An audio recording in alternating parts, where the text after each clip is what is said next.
Welcome to Dram Talk, Blaaack. Sheep. I'm Brad. And I'm Daniel. Today we'll be looking at Ardbeg Blaaack and Ardbeg Uigeadail. Yeah, so 2 Ardbegs. This is our Ardbeg edition. For those of you unfamiliar with Ardbeg Distillery is located on Islay and is known for its heavily peated whiskies. The Ardbeg Distillery has been producing whiskey since 1798. Like most distilleries throughout Scotland at that time, they started off by producing mostly for blends. It wasn't until much later that they started to produce single malts. So you've got kind of an interesting history where they've transferred ownership back and forth. In 1997, the distillery was bought and reopened by Glenmorangie, actually, which is That's interesting. a Highland distillery. But it was sold shortly after, I believe in 2004. Distillery was bought by a French company, Louis Vuitton, Moet Hennessy. So they're the current owners of it, and they're in charge of, I guess, what we currently perceive today as Ardbeg. Yeah. It's also, I think what I always find interesting with Ardbeg and just those like big three in Islay in general, where it's like Lefroy, Lagavulin, and Ardbeg, is how close they are to each other in proximity. Yeah, they're literally down the street from each other. That's just fascinating to me that it's just so many distinct profiles from each of them and they're so close to each other. Yeah, I guess it is another illustration of like the diversity that not just Islay but Scotland has to offer with its whiskies. Like even ones really close can have such distinct characteristics. Yeah, and now if we're just looking at the Blaaack itself, we did stumble upon the Blaaack at the store in Double Bay, World of Whiskey, where we pretty much just gave it a try, and we were very intrigued by it, and like I was so intrigued to the point where I just bought the bottle straight away. Yeah, as we said there, if you didn't buy it, I probably would have. Yeah, it was a very interesting bottle, and the edition that we have here is the 20th anniversary one, so it's not necessarily the committee release, which the committee release itself would be at cask strength, which this is not, unfortunately. So the bottle I have today, it's at 46%. Okay, so on the higher end of what you'd usually find, but still not anywhere up near the cask strength. Of course, we weren't members of the Ardbeg committee at the time, so I guess we did miss out on the email to actually get that cask strength edition. Yeah, and as we mentioned in our first episode, the Ardbeg committee was how we got access to the Uigeadail pre-release. So we've discovered that recently. We've both become members. All you needed to do was just sign up and they send you regular emails. And it seems to have been running for near on 20 years. Yeah, and it's fascinating to see how much has been released. And it's also heartbreaking to think like, oh, I've missed out on so much. And you know, just to join that committee, it's so easy. Just sign up, give your email, and then you get, well, like we've mentioned before, you get great offers. And not only that, but you get a lot of information about what's actually coming up and what's going on at Ardbeg. And just at the moment now, at this current time, we've received an email that batch 2 of the tray barn is going to be coming out soon. So we're really looking forward to that for us in Australia here. So I already know I'm putting my acorns aside to get ready to purchase that. Yeah. For those familiar with Ardbeg, you know they don't usually put an age statement on a lot of their whiskies. You've got Ardbeg 10, basically the one I can think of off the top of my head. And then now with the newest edition, Ardbeg the Uigeadail, which is 5. Yep, so that's the newest one. Traybarn is, I think, their oldest one they've given an age statement to outside of the committee release, because I think there was a committee release that was 21 years old. The Traybarn seems to be a regular one that you can access. It's not specific to the committee release. They do seem to release a small amount of them each year. They're only select amounts. I think it's first come, first serve when it comes to the tray barn when they're released, for those that are keen on getting their hands on it. Yeah, I know we definitely will be. So oh yeah, we have seen a few of these committee releases themselves in store, and they do carry a hefty price tag with them, and that's of course due to the limited nature in which they are produced and the fact that we're late to the party, really. If you're familiar enough with Ardbeg, you've probably been a member of the committee a lot longer than we have, but if you're new to it and this is maybe the first you're hearing of Ardbeg, it's a great peated whiskey to get into. Just be aware that if you're wanting to explore the diverse range, it is quite a bit pricey, and not all of them carry an age statement. But as we said before, we know a lot of people kind of usually associate age statements with quality. I don't think that's the case with Ardbeg. I think I've found a lot of them, like the Uigeadail and the Blaaack, for instance, that don't have age statements, and they are absolutely fantastic. Yeah, they are. And at least with Ardbeg, their expressions are they're quite diverse. they're not overly similar. So what they do have and what they have readily available is different enough for you to get a good experience. Even jumping back on what we brought up earlier with how close 3 of the distilleries on Islay are, Ardbeg, Lagavulin and Lafraigue, and how different they are. Like even the bottles that Ardbeg have released, like they have released different bottles that have very distinct characteristics. So it's very clear that they are both from the same family as well, but also nowhere near similar to each other. Yeah. If that even makes sense.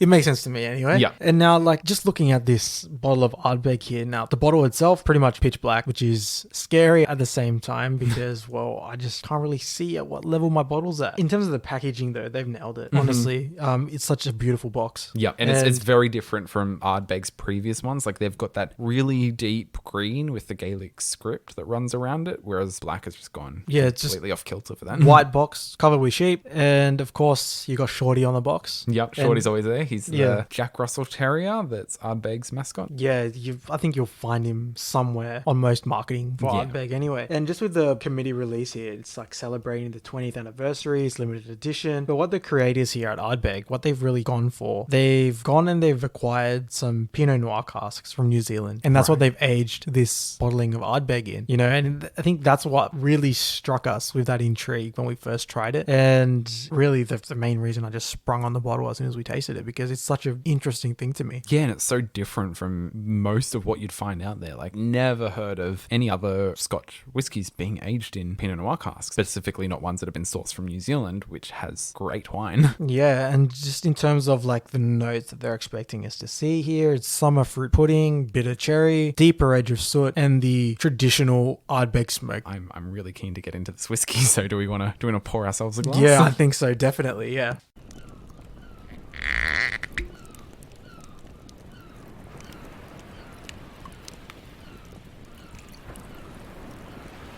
Straight up, pouring it into the glass, it has got a very deep and rich color. Yeah, and I think you can definitely attribute that to the cask itself. And what's very strong initially, as soon as I open the bottle, it's smoke, right? Yeah. You smell that smoke, you smell the soot, it's there. It's right there. But what's really interesting, no matter how strong that smoke is, it's not overpowering that smell of the wine from the cask, which is still present as well. Yeah, it's just really enticing. Like, I know I bring it up to get a sniff, but it's just pulling me in, and I have to fight back from trying to drink it. Yeah, no, it's a very good dram. Like, we've had this before, we've had it countless times, and I think we've enjoyed it every time we've had it. I don't think there's been a bad session with it yet. It's just really good, and it does state on the bottle it's non-chill filtered. They don't mention natural color, but just judging by the color itself, it looks like maybe there could be coloring added. I'm not too sure on that, it's though. always hard to say, especially with ones that don't carry an age statement, because you don't know what to expect. Like, you don't know what the youngest whiskey in there is, and also with not being too familiar with a lot of whiskies that are aged in Pinot Noir casks, is how quickly do they absorb that color and how dark do they actually get, because we don't know if this is a natural thing to see or if,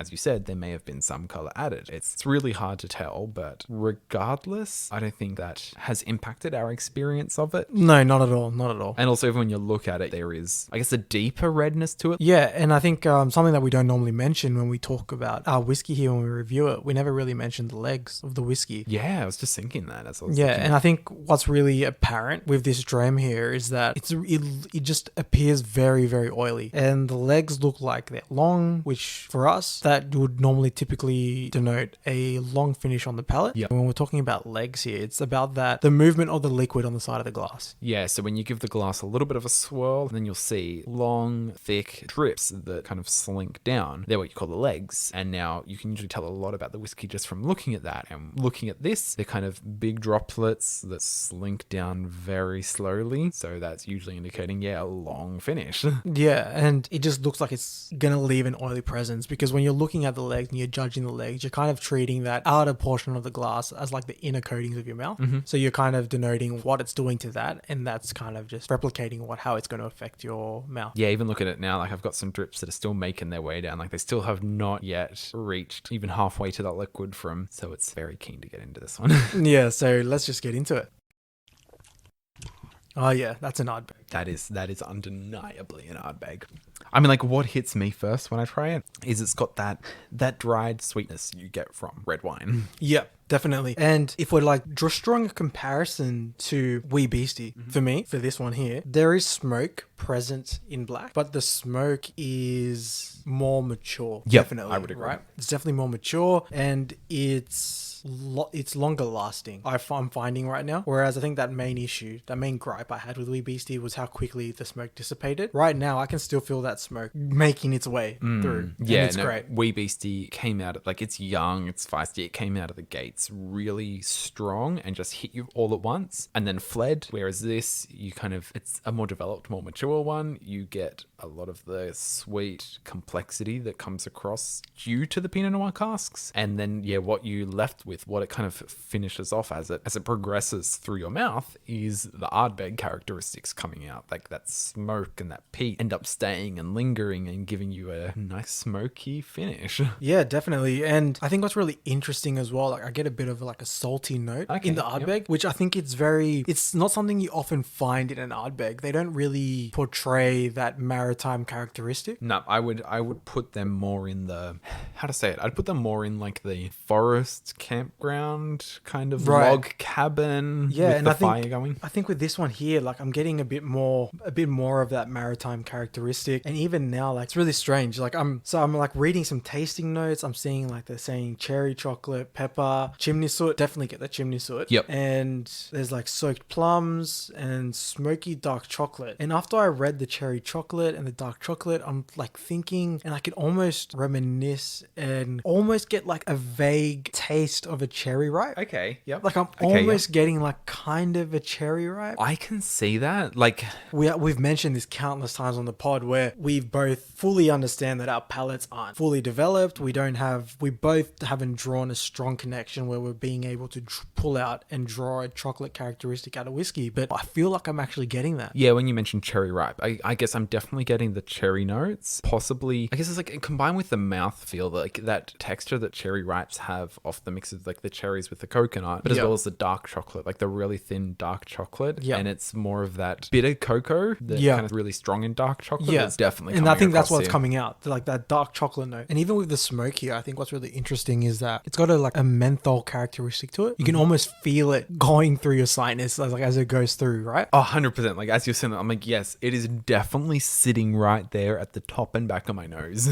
Yeah, it's very, very, like for me, this is a very entertaining drop. Yeah, one of the things that I find most, I guess it's the best way to say it, most entertaining about this is just putting it in the larger picture of Islay whiskies, not just Ardbeg, but like Islay in general is, I mean, they're known for peated whiskies, but the more you delve into it and the more you try the diversity that this small little island has to offer, the more you can see how much they're able to play with peat and how much it comes across in different characteristics in their whiskey and how it affects your nose and palate in such a diverse range of ways. Yeah, and I think like what makes this so entertaining is that there's just so many notes that you can draw from it. Yeah, there's definitely a lot more that I'm picking up now than the last time we tried, which was a lot more than the time we tried previously, which is a lot more than the time we tried the first time. It's like one of the things we love is just revisiting whiskies and kind of comparing it to our previous experience, and which I guess will lead us shortly into the Uigeadail, which illustrates that point because the bottle is almost empty because we have revisited it multiple times. Yeah, exactly. And I feel like both these bottles of Ardbeg here are going to face that same treatment where they're just going to be constantly revisited and they're just going to be nothing more than empty bottles, sadly. Yeah, it's very hard to part with them. There's another note. For me, definitely, I can see a slight bit of pepper. And the thing with this pepper is it's a lot more refined. It's not as rough as it was in Wee Beastie, where Wee Beastie was that pepper was there, smack you in the face, and then gone. It's a cracked pepper that you get up your nose and it stings your eyes. Right. And this one's a little more refined. It's a fancy dinner where the waiter comes over and cracks a pepper onto your plate. Yeah, a little more appropriate and fitting to that Pinot Noir cask. Yeah. And the whiskey itself here, I think what probably plays into that pepper note is like that fruit cake. It's kind of more like a fruit cake or a plum pudding, something where that type of cake that's already been spiced. Yep. And I think like what's the common theme here, what's fitting in with a lot of these is I guess a lot of the characteristic that the Pinot Noir casks has brought to it from the winemaking process coming from the grapes. So it's that kind of shared similarity that grapes and wine have with cherries and cranberries and plums and like the common fruits you'd find in these kind of desserts we're all mentioning. I'm adding water. I'm like almost finished. I haven't been able to stop drinking it to add a little bit of water, but I think since we've exactly. I've almost hesitated adding water to this one here, but where I'm looking at my Glencairn here and I'm almost at the point where I don't want to add water, but look, we've made a habit of it, as Daniel said. So we'll get a teaspoon of water into this thing and let's see how we go. Now, for me with the water, the smokiness has left the nose a little bit, but I'm left with more of the fruity notes that we were getting from the Pinot Noir casks, I feel those presented themselves a lot more strongly now. See, I would say what I'm getting at the moment, the strong fruity note, I guess like red wine notes, have kind of subsided. And what I'm left with is, I think this is described perfectly, like old cigar boxes. Like when you open a cigar box, you've got like the smell of the wood of the box combination with the dried tobacco leaves that make the cigars. I'm not a huge cigar person, but I am familiar with what those boxes are and what they smell like. And that's what I'm getting from this. And as you said, like the smoke has left, so it's not as if it's like burnt wood or burnt cigars. They're dried ones. Okay, yeah, that's good to note, because for me at the moment, I'm definitely getting a bit more of a fruity nose from it, and it's probably more akin to that fruitcake. Right, yeah. So with water, the smoke is a lot more mellow. Definitely. Yep. The smoke's definitely mellowed out. I'm picking up a bit more of the menthol note, actually. So I get a bit more of the menthol note. So like I've taken a sip, and then when I inhale, it's a lot more of that feeling of having that menthol in your throat, in your mouth. Yeah, again, like on the palate, it's the same with the nose for me. That kind of strong presence of that cherry ripe flavor is disappeared, and what I'm left with is, again, it's more of that dried and almost nuttiness on the palate. Yeah, like I would say an almond, like a toasted almond. I mean, like had some of them earlier, so I don't know if that's also playing on my mind as an immediate association. Your most immediate reference. Yeah, but that's definitely what I'm picking up. It's more of those dry notes. Yeah, and it's interesting to note as well, like all the saltiness, like that maritime feel that I was getting prior has all but left. So like, as I mentioned before, it was a really subtle maritime kind of finish and a feel. So it's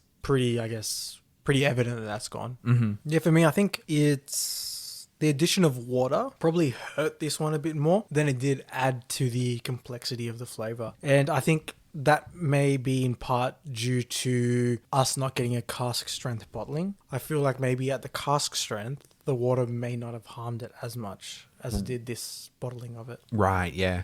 I would agree. Definitely on the palate, it was much more enjoyable before we added the water. I was very interested in how the nose changed after adding the water. I was much more receptive to those kind of dried wood, the aged treated wood, as well as the dried tobacco leaves of cigars. That was a very strong thing that I was getting on the nose, and I really enjoyed that. But the trade-off on the taste, I don't think would be worth it. So I think like in the future, probably would not add water to it. Yeah, definitely. And I think that's the whole point of this podcast. We're experimenting, we're going through and just exploring the world of whiskey. So just join along. Make sure, if you have an opportunity to experiment with what you have, go ahead and do it. Because at the end of the day, you're not ruining a bottle. You're just pouring a glass and you're just experimenting with that. You're not experimenting with the bottle itself. Yeah, and I wouldn't call that a ruined dram or the ruined remains of dram. Not at all, it was an experiment that we now have answers for. Yeah, exactly that. And it's one of the experiments that help develop your palate a little more as well.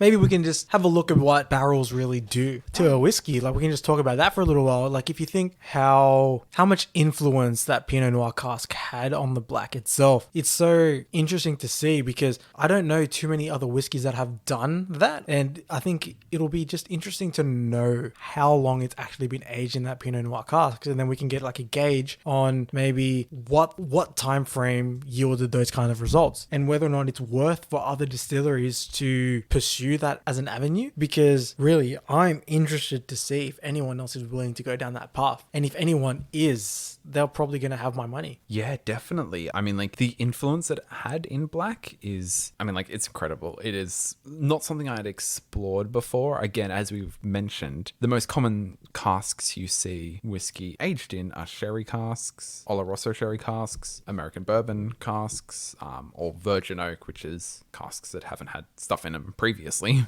Yeah. And the thing is, like, all Scotch whiskey distilleries, they predominantly use used casks to mature their whiskey, and that just prevents the oak from producing too much vanillin, which at the same time that can just tarnish the actual Scotch itself, and you wouldn't want that. Right, yeah. And whiskey only matures in oak barrels, and I think that's pretty obvious as to what we've been saying. With everything we've mentioned has been oak.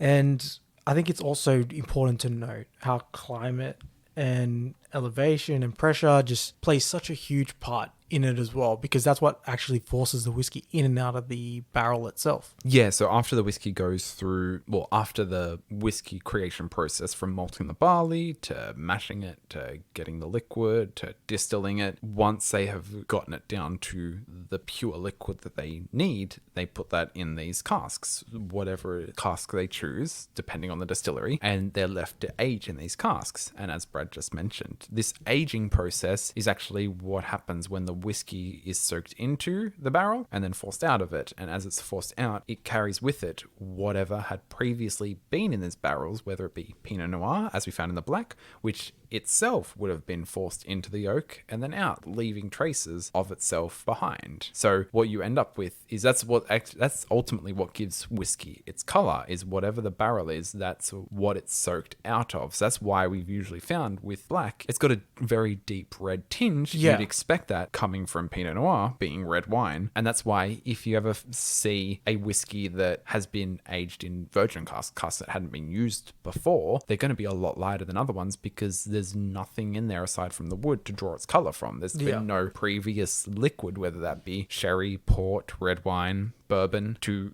get color. So I don't think you should let a lighter color pull you off. But it's always interesting it's always helpful to be aware of what those liquors are that have been aged in that cask, because it'll give you an idea of what to expect, both in the palate as well as in the color. Yeah, definitely. I think having that knowledge on the casks and the barrels, that just helps you get a little bit more information about what you're pouring. Yeah, and it's I mean, like, you don't need to be an expert in all of this to Yeah, because, I mean, we're not. No, absolutely not. By any means, no. Most of this is just, we say something and then we Google it to see if it's right. Yeah, we're talking just off the top of our heads, and that's the whole point of the pod here. We're just pouring a dram, having chat. Yeah, and I mean, like, there's a lot of information that comes up in these chats and a lot of thoughts, and we talk about things, and we're like, I wonder if this is the only whiskey, or the only Scotch whiskey that's been aged in Pinot Noir casks. As it stands, can't find any others. I mean, like, there have been others that have been aged in red wine casks. For example, there's a Glenfiddich, which is 19 years, and it was aged in red wine. Doesn't specify what kind of red wine.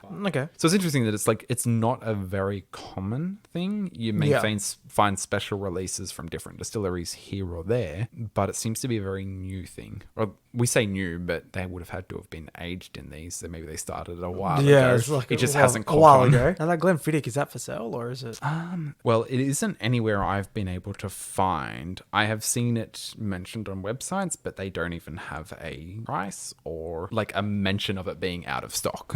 Oh, okay. Well, that's unfortunate, because that probably would have gone out. It would have been really interesting to try. Yeah. And like, just in relation to casks as well, like, everything aged in those barrels is susceptible to angel share. Angel share is just really what occurs in the aging process. It's part of the aging process, and it's just where maybe you'd say up to 2% of the whiskey can actually evaporate from the cask itself, and that's just because alcohol evaporates. Yeah, so it's a combination between just standard evaporation that takes place over whatever we're talking about, 15, 25, 30, 40, 50 years, sometimes even up to 70 years. Like, there are crazy old whiskies out there. So it's just a combination of evaporation that naturally occurs, as well as whatever the barrels are retaining, adding extra flavor for whatever these barrels are going to be used for next. Like, they're going to, as we mentioned previously, when you age like sherry or red wine, it leaves residue in there that whiskey picks up in its aging process, and it'd be the same for any casks used in the future. Yeah, and just that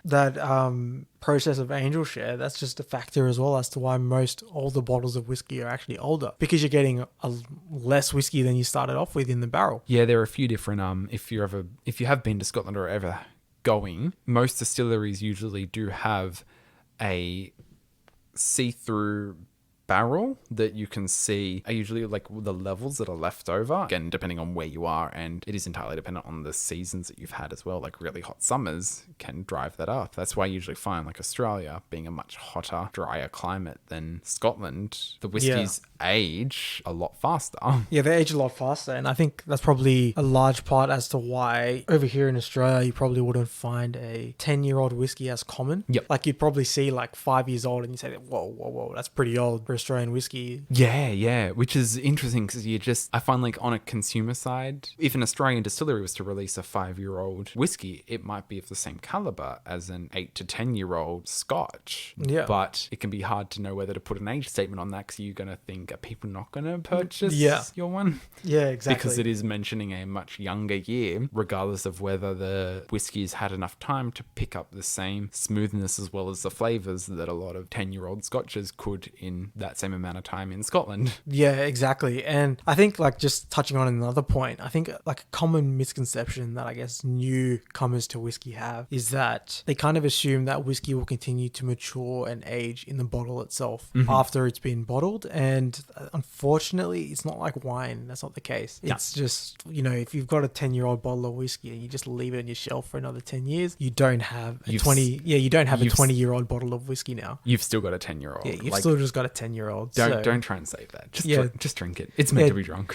Just drink the damn thing. Honestly, there's no point keeping it. Look, if you're collecting whiskey, that's your prerogative. You collect your whiskey, because it's far be it from us to tell you what to do with your whiskey. But if it's up to us, we'd just say just drink the damn thing. Absolutely. Honestly. Without a doubt. And on that note, I hear the bells. I hear the bells tolling. I think it's time. Those quality sound effects. Yeah, they're horrible. Sorry. Okay. Well, farewell, Ardbeg, Uigeadail. I don't even know how much I can pour. Well, I have finally finished my bottle. There was less than 2 drams in there, but we've managed to split it between us. Yeah, there was probably 1 dram split between 2.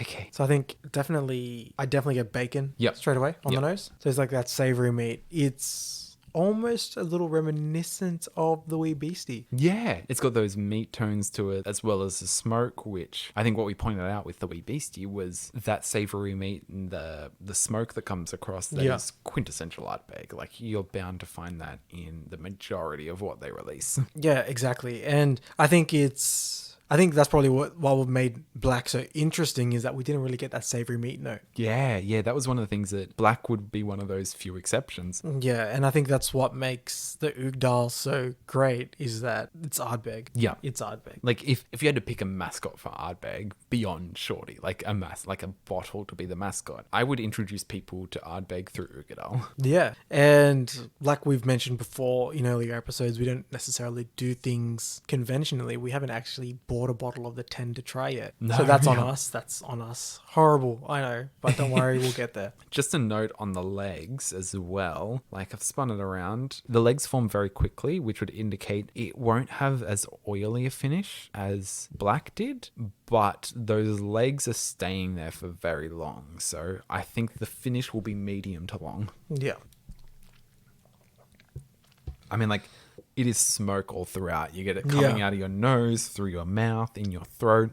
But it's really good. Like, I don't know how common this would be elsewhere, but if I could describe it in a nostalgic kind of way. Oh, no, not really nostalgic. If I could describe it in a way that is reminiscent to camping, setting up a fire and cooking your bacon and eggs on the campfire. When you're outside, you're getting the smoke from the unfiltered smoke from the campfire, as well as the cooking meat. But it's also like you're adding almost like a maple syrup or a treacly kind of sticky sweetness to the bacon as it's cooking. So you've got that rising up as well. All of these flavors, fire, bacon, and that sweet, treacly, mapley notes are coming across very strongly.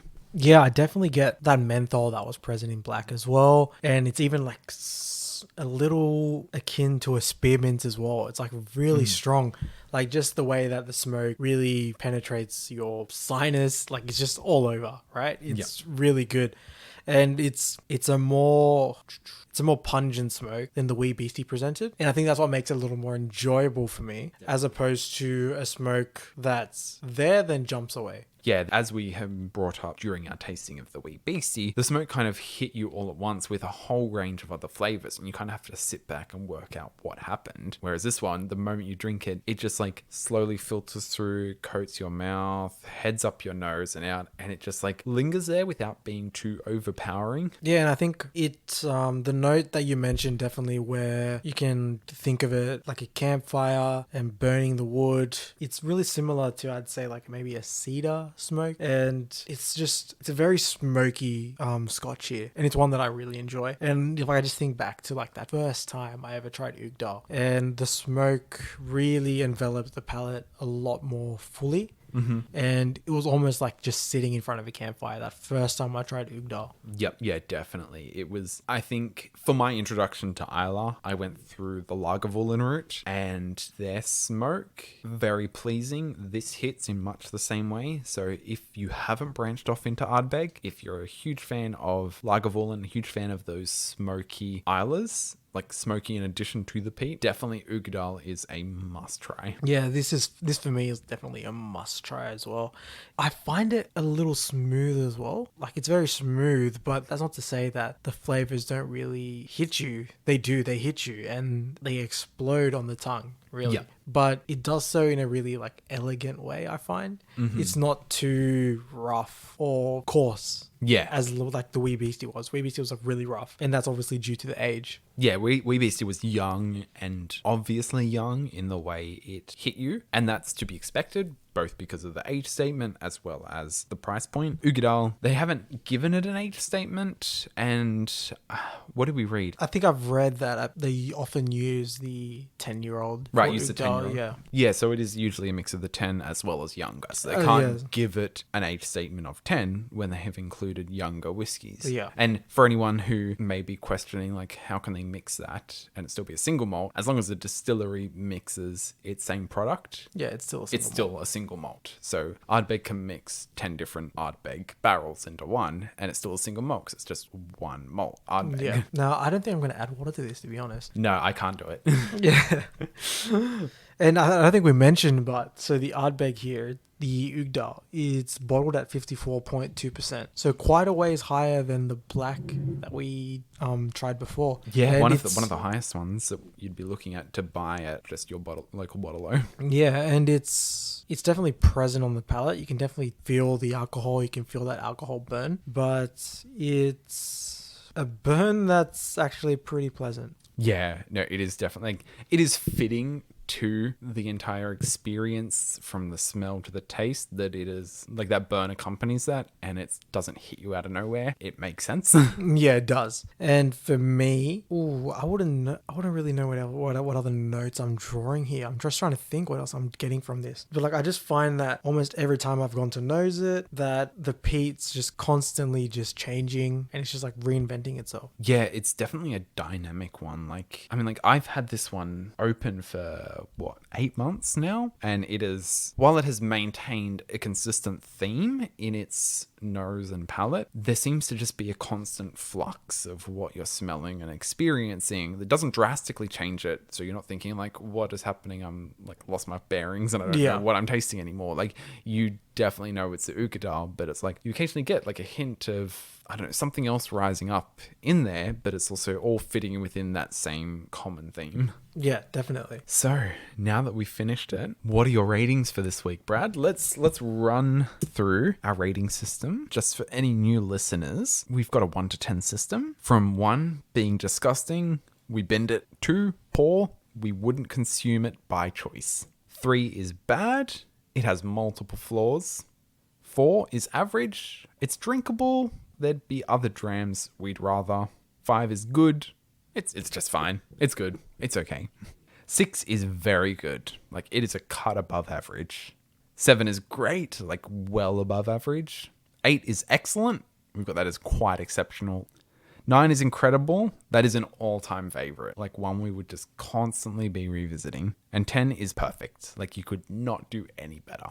As it stands, still no 10. Okay, so for me, the Blaaack, I'd probably put the Blaaack at a 7.5. I was thinking the exact same thing. I was contemplating it and you know what? No, I'm going to put the Blaaack at an 8. Yeah, so like mine's bordering on an 8. Like I could very easily give it an 8, and I think maybe if we had the cask strength edition, right, I could probably firmly say an 8. Yeah, I would say mine is like teetering on the edge of an 8. So I was contemplating whether to give it a 7.5, but I thought, no, it's deserving of an 8. But I think, definitely, as you mentioned, if it was cask strength, that would no doubt push it into an 8. Like a very strong 8. Yeah, and if I'm looking at the Uigeadail now, or Uigge as it's affectionately called, I could definitely give the Uigeadail, for me, Uigeadail is a 8.5. Okay, I'd give the Uigeadail a 9. Like, it is one that I would always like to have on my shelf. It's an all-time favorite for me, like, without a doubt. I absolutely love this, and it was heartbreaking to finish it, but, I mean, we got to do it on the podcast, so what better cause? Yeah, exactly. And, yeah, even that 8.5, like it could easily be a 9 for me as well. So, like, most of my 0.5s will always be teetering on the edge of the next mark, as they'll be closer to the higher than the lower edge of the 0.5. So, yeah, I could easily give this a 9, but it's a firm and a strong 8.5 for me, and the Blaaack was a strong 7.5. Yep, yeah, and mine, Blaaack an 8, Uigeadail a 9. Like, they are both very good Ardbegs. We haven't really explored a whole lot of the other range that Ardbeg has to offer, so we're very excited to see upcoming committee releases, and if it's within our budget, maybe we should be trying the Trebarn, and we will bring that to a future review. I guess we just have to see what's brought out when we get the emails. But we have tasted a couple of other Ardbegs, like you've tried the Core of Reckon. Yeah. And I've had Drum, and they've both been pretty good. So I think we'll definitely be reviewing we'll definitely of Ardbeg's be range. going back to Ardbeg for sure, and we'll definitely be getting other bottlings that we necessarily haven't tried yet. So I think the next Ardbeg, or the next stop for us on Ardbeg, is definitely the 10, because that's something we definitely have to get to. Yeah, then maybe after that we'll probably get Cove Reckon. Yeah, and Noir as well. We should try that. And Noir. It's one of their core range. Yeah, so we'll make our way through the core range, with 10 being pretty much high on the priority list to get to. So stay tuned for that. And on that note, we'll leave you for tonight. Thanks for tuning in. As usual, if you would like to contact us, you can do by emailing us at dramtalk.au@gmail.com. Yeah, and when you contact, it doesn't have to be about anything really. You can just say hi. Let us know your thoughts. Yeah. Let us know your recommendations. If you're an Ardbeg fan, please recommend beyond the 10 what should be our next stop.